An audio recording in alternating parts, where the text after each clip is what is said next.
NDA ने अपना vice president का कैंडिडेट अनाउंस किया है। पूर्व पश्चिम बंगाल के जो राज्यपाल हैं जेपी नड्डा जी ने कहा है कि उन्होंने यानी एनडीए ने एक किसान हो चुका है जिन्होंने अलग अलग कैपेसिटी में कई डिकेट्स तक देश की सेवा की है, इसलिए सबको इनको वोट देना चाहिए। खासकर यूपीए के साथियों से भी उन्होंने अपील की कि वोट दिया जाए। देखिए, वो उनका बयान कंट्राडिक्टरी है ना। वो खुद क्या कह रहे हैं, क्या बताना चाह रहे हैं, वो समझ में नहीं आता।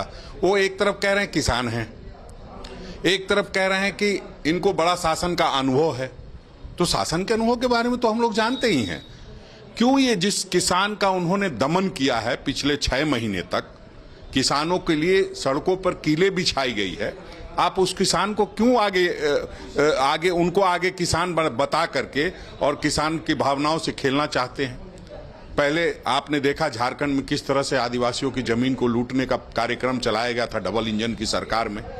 किस तरह से आदिवासियों को गोली मारने का काम किया गया डबल इंजन की सरकार में। किस तरह से 514 आदिवासी युवकों को उग्रवादी बनाने का जो काम किया जा रहा था वो किसी से छुपा नहीं है। बकोड़िया कांड किसी से छुपा नहीं है। इन सारी चीजों को करने के बाद आप एक सिंबॉलिक ला करके ये चीजें रखते हैं कि ये किसान हैं, ये आदिवासी हैं, तो हम समझते हैं कि ये आप गुमराह करने वाली बात करते हैं। आप उनका जो मेरिट है उसको बताइए ना। आप बताइए कि महामहिम राज्यपाल के तौर में झारखंड में उन्होंने अच्छा काम किया था। आप बताइए ना कि बंगाल में किस तरह से वहां के राज्यपाल जगदीप धनखड़ जी काम कर रहे हैं, पूरे देश जानती हैं।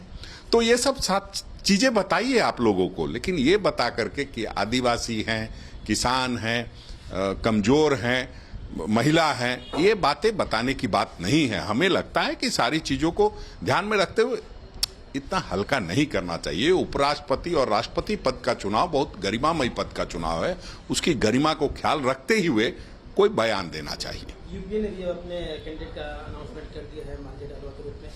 देखिए, आप जानते हैं मार्गरेट अलवा साहिबा जो लगातार देश की सेवा में रही, बतौर केंद्रीय मंत्री, फिर राज्यपाल के तौर पर भी उन्होंने काम किया है।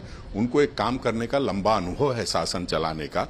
तो निश्चित रूप से उनकी जो उम्मीदवारी दी गई है वो स्वागत योग्य है। और हम समझते हैं कि जब लोग ये देखेंगे कि कार्यकुशलता को देख करके वोट करना होगा, तो देखेंगे कि बंगाल में राज्यपाल के तौर पे क्या हुआ और मार्गरेट अलवा ने राजस्थान में गवर्नर के तौर पे क्या किया। उन सारी चीजों की तुलना होगी तो फिर स्पष्ट हो जाएगा कि कौन जीतता है, कौन हारता है।